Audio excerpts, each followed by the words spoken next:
Хоккей хотноо манай сурвалжлагч, сэтгүүлч ариун учрал ажиллаж байгаа. За тэгэхээр ингээд ариун учралтайгаа холбогдъё. Өглөөний мэнд очка. Өглөөний мэнд үгүй. Сайн явж хүрсэн үү?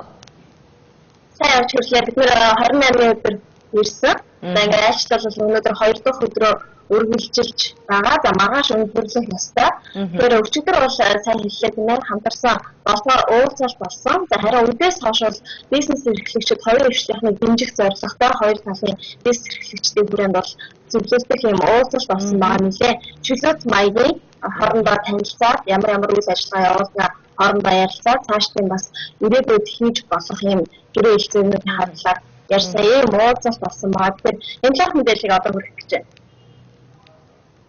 Энэ бол зөвлөлдөх уулзалт гэж байгаа шүү дээ тийм ээ. Тэгэхээр яг Монгол улсын эдийн засагт одоо илүүд хөгжүүлэгч байдаг юм уу? Эдийн засгийг илүү үргэлжлүүлэх тал руугаа бас ямар шийдлүүд гарч байгаа бол?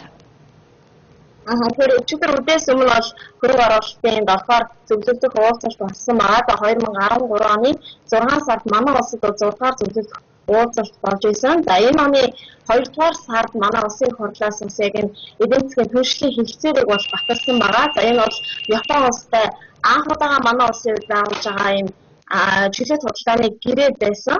За харин 6 сард Японы засгийн газар улсын хурлаас энэхүү гэрээг сойрхон баталсан байгаа. Үүнтэй холбоотойгоор бизнес эрхлэгчдийн хүрээнд бол Монголтой хамтран ажиллах боломж илүү бүрэн нээлтж байна гэсэн юм найдлага хүлээлт байгаа юм байна. Яг энэ хүрээнд өчигдөр бас бизнес эрхлэгчдийн хооронд бол уулзалт болсон байгаа.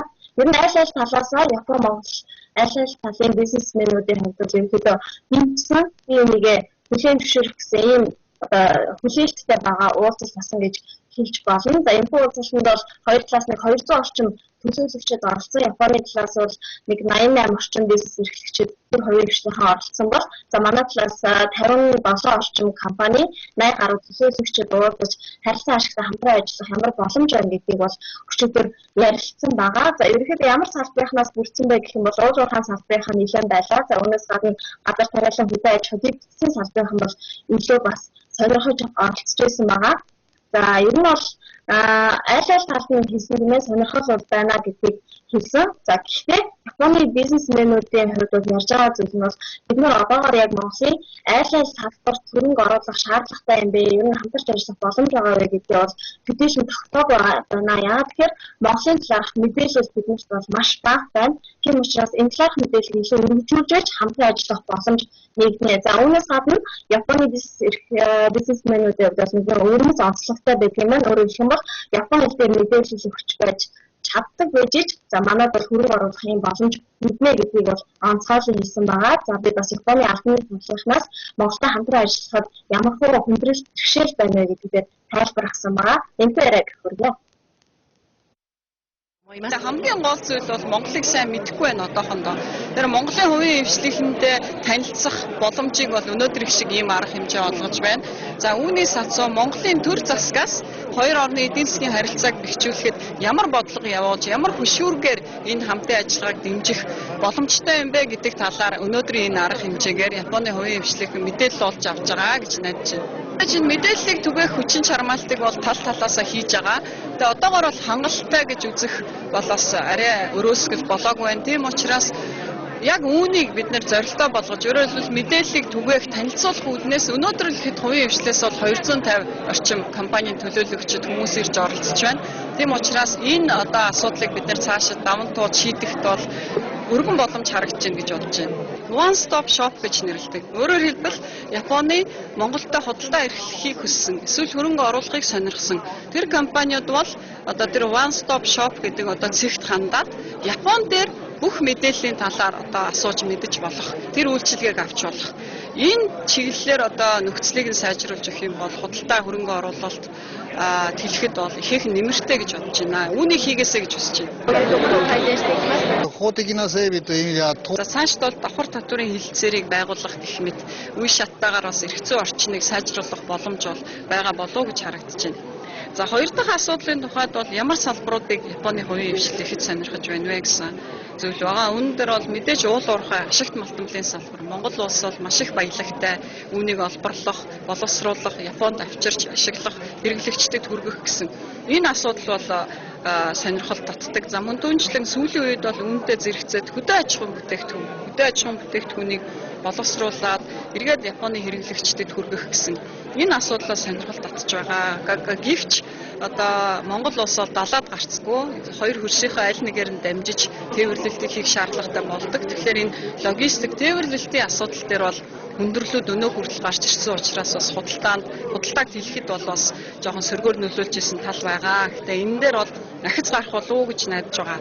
За тэгээ саяны хөдөө аж ахуйн салбарын хамтын ажиллагааг хөгжүүлэхэд бол жижиг дунд үйлдвэрийн үйлдвэрлэгчид бол нэлээд одоо үүрэг гүйцэх ёстой, нэмэн өртөг шингэсэн бүтээгдэхүүнийг үйлдвэрлэж экспортод гаргах асуудал байна. За мөн түүнчлэн Японы одоо дэд бүтцийн ноу-хау технологиг Монголд гаргах асуудал. Онгоцны буудлын дээр зөвхөн одоо төсөл хэрэгжүүлээд зогсохгүй цаашид бол үргэлжлүүлээд онгоцны буудлаа хөгжүүлэх зэрэг энэ мэд асуудлууд дээр бол Японы хувийн хвшлийнхний түлхүү сонирхол байгаа гэж хэлж байна. Тэгэхээр нэг асуулт байна. Японочдын хувьд бол яг Монголын талаарх мэдээллүүд нэгдүгээрт бага, хоёрдугаарт яг Япон хэл дээр одоо тэр мэдээлэл өгдөг чаддаг байх хэрэгтэй гэдэг дээр бол Японочд их хатуу байр суурьтай байдаг юм байна. Тэгвэл яг Монгол улсын засгийн газрын зүгээс ялангуяа гадаад харилцааны яамны зүгээс ямар бодлого хэрэгтэй юм бол энэ дээр?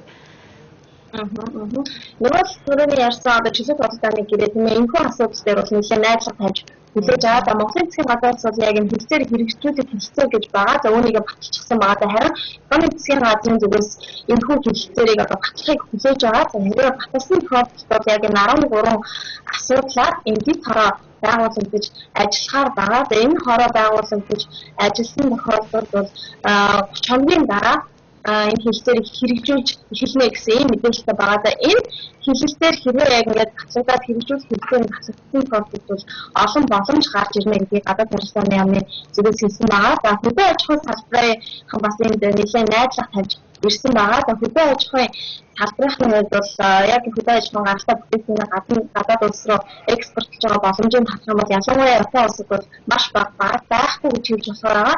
Тийм учраас энэ дээр бас ямархуу бодлого баримтлах юм бэ? Яг энэ Японы хэлтэй байх ёстой гэсэн шаардлага хүрээнд яамны зүгээс энэ ямар асуудал байдаг хийж хэрэгжүүлэх ёстой байна гэж би бас төлөөлөл болгоод гадаад хэргийн яам болоод хөдөө аж ахуйн яамны төлөөллөөс яриа авсан байгаа. Энэ дээр үзчихтэй. Бизнес эрхлэгчдүүд англиар тийм сайн одоо ойлгохгүй бизнес хийх төвшинт шүү дээ тийм болохоор үнэхээр Монголын тал одоо үнэхээр Японы хөрөнгө оруулагчдыг Монголд орж ирээсэй гэж байгаа бол жишээлх юм бол Invest Mongolia хөрөнгө оруулалтын газраа Япон хэлээр бизнесийн мэдээллийг өгөх чадвартай тийм desk officer болов одоо Японы асуудал хариуцсан тийм ажилтай ажиллуулаач. Тэгэхээр бид нар бол энэ засгийн газар хоорондын төр хувийн хөгжлийн зөвлөлт уулзалтын мөрөөр засгийн газарт асуудлаа танилцуулна. Японы талаас бол энэ бол ач холбогдол өгж гэн энэ асуудлыг бид нар шийдэж өгье гэх мэтчлэн бид нар бол өнөөдөр ярьсан юмнуудыг бол аль болох хэрэгжүүлэх талаар арга хэмжээ авна.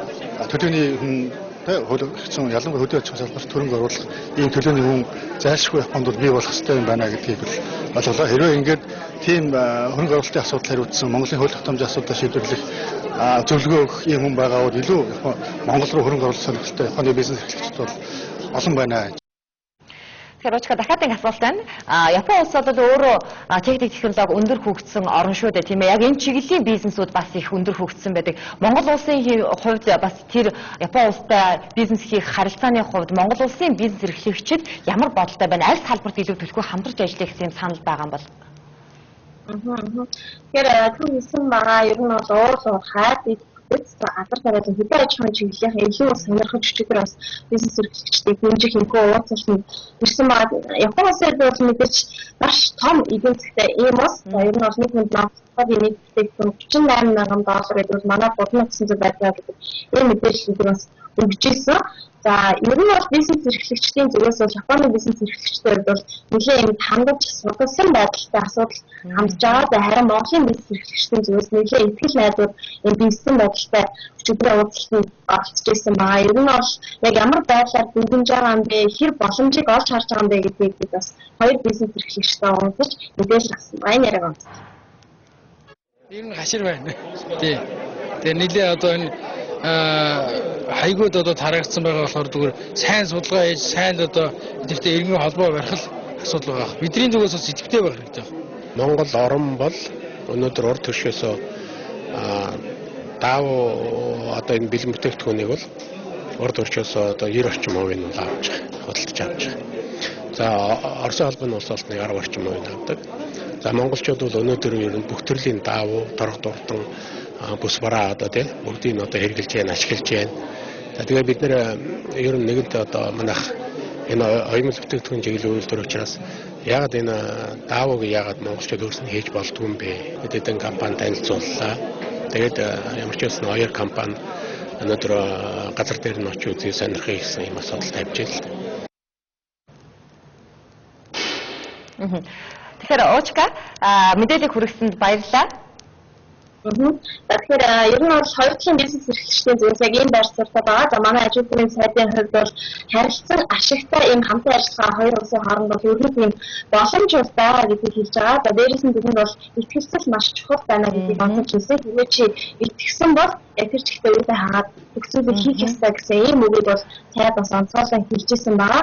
Өнөөдөр айлчлалын бол 2 дахь өдөр байгаа. Өнөөдөр аж ахуйн сайдын хувьд бол Японы парламентын гишүүн сангийн дэд сайд авсан. Тэгэхээр Номатаа бол уулзах ийм төлөвлөгөөтэй байгаа. Үүнээс гадна бол Японы бизнес эрхлэгчдийн зүгээс аж ахуйн сайдтай уулзах гэсэн ийм саналаа илэрхийлж байгаа. Хэдийгээр айлчлалын төлөвлөгөөнд ороогүй ч гэсэндээ Монголыг сонирхож байгаа юм сонирхол их байгаа учраас бас тэд хандж байгаа болов уу гэж дүгнэж байна. Өнөөдөр өглөө гэхэд бол Mitsubishi компани одоо төлөөлөлт аж ахуйн сайдтай уулзах гэсэн ийм хүсэл тавьсны дагуу яг энэ цаг мөчид 9 цаг 30 минутаас аж ахуйн сайд ирнэ. Энэ компани төлөөлөлтөд уулзах гэж байна. Мэдээлэл хүргэсэн ариун уучлалтай баярлалаа. За үзэгчдээ Японы улсын Токио хотод манай сэтгүүлч ариун уучрал болон зураглаач бэлгүүнээр ажиллаж байгаа. Та бүхэндээ шууд мэдээллийг дамжуулан үзүүллээ. Хөтөлбөртэй хамт байсан танд баярлалаа. Энэ цагийн иглийн мэдээ өндөрлөж байна.